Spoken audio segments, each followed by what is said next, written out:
Okay, time to get the shop cleaned up a little bit. Get ready to back Stinky Pete up in here. I gotta get Stinky Pete started, even though I don't have the money to pay for the transmission rebuild. The transmission rebuild is going to be about $3,000 to $4,000. Plus, I also need a different intercooler for the bigger turbo. But I'm hoping to get the money by selling my old 12 valve with melted pistons, but it has over $7 grand of parts in it, you know, aftermarket parts. The parts 12 valve, which suffered the killer dowel pin, but it's still a good block. And I also got the 47 RH transmission in Stinky Pete, which is and still good right now, but all the horsepower I plan on doing, it's not going to be able to handle it. That's why I got a used 48 RE transmission, which is 4-wheel drive. So it needs to be changed over to a 2-wheel drive, also a manual valve body put in. So between the output shaft, the casing, manual valve body, and whatever parts and gaskets it might need once it's apart, because I don't know what it's what's inside. You know, it might need a better torque converter or whatever, but you know, those are things why it's going to cost like between $3,000 to $4,000 for the transmission rebuild.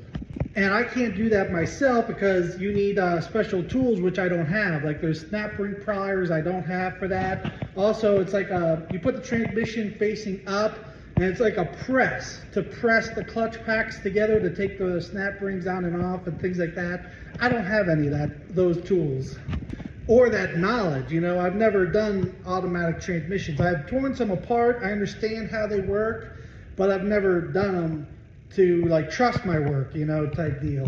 Now I've done a few manual transmissions. Those are easy enough to do. But enough talking about that. Let's get this cleaned up here. Got the shop cleaned up a little bit. This one bay, I still got the other bay to do. I also brought most of the parts up for Stinky Pete. Got the new gasket set, turbo, exhaust manifold, piston, connecting rods, governor springs, and quite a few different things. I also have these injectors I gotta send out to get the pop pressure changed. They're just one step up from the originals.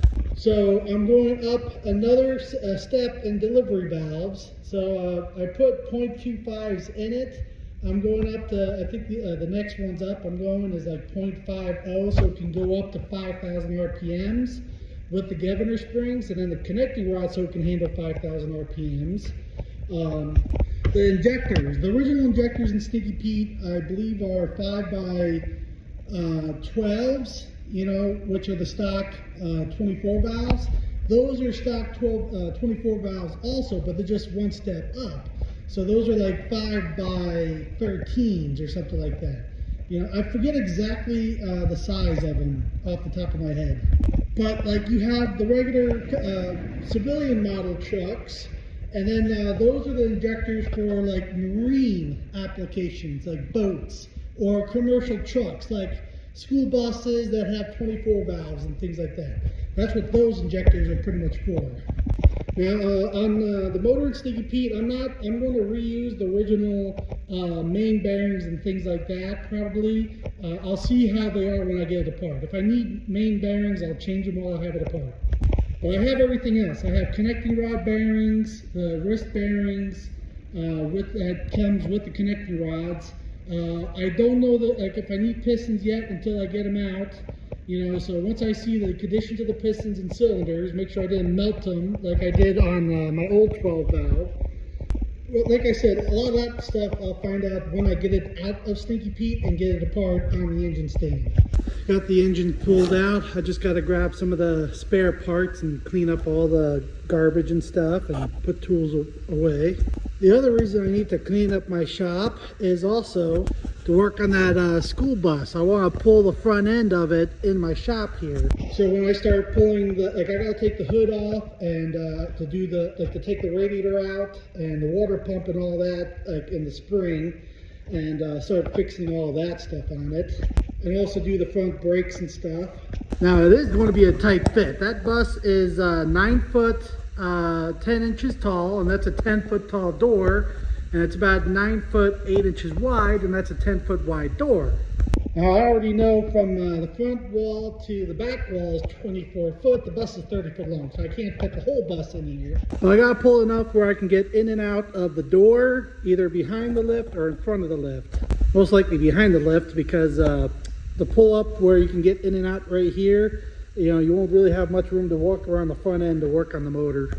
So I'm just going to pull it in at an angle, because I got plenty of room to have the doors open right here, and then you got the hood and motor here. That's a later project. I'm not ready for that yet. Just like I would like to do a concrete pad in front of the shop here. You know, about I would like to do about 10 foot out at probably a 20 degree slope downhill, and about the same thickness as this concrete pad, which is like 10 inches thick. And I would like to do like a type of awning kind of thing, like a pole barn. You know, it's just the roof, like extend the roof out with the posts, and that's it, no sides or anything. Kind of like how the boat building is, but that has sides on it though. I was just going to do just the roof with posts, no sides. That way, like, I could park my machines or other projects, like, at least under a roof-like thing or a carport, so it's not out in the complete weather all the time. It basically turns like a 2-car garage into, like, 4 cars. It basically. I still got a lot of dirt and stuff to spread out with my bulldozer in the spring. But just little by little, you know, I always have something to work on. Like, I still want to do spray foam in the shop here to get it so it's not ungodly hot during the summer or ungodly cold during the winter. Yeah, I'm going through the parts and seeing what arrived. One thing that did not get here yet are the head studs, which I called them and they did not ship them out yet, or the studs for the exhaust manifold. I got the studs for the turbo, but not the block for the manifold. One mistake I made for the injector connecting tubes, I thought it was a kit, but it's only one by itself, so I got to order 5 more of those. I got the high volume oil pump and pickup tube, governor springs, delivery valves. The shifter also came in. Okay, I got this cleaned up, like reorganized like my Cummins parts. I gotta put the cherry picker back, put these engines back against the wall. My friend's parts I put here for him so he can get them later. So once I get the engines and cherry picker and stuff moved back over, then I'm going to start working on that side.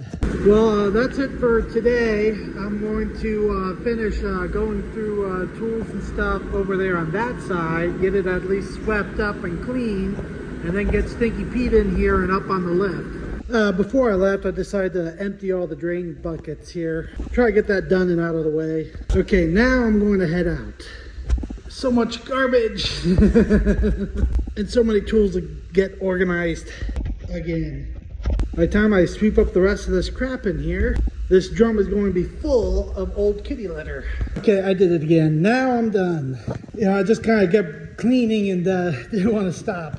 It's like one of those things, like one more, you know, just a little bit more. Sorry, a little tired. I'm out of shape, so sue me. I'm working on it.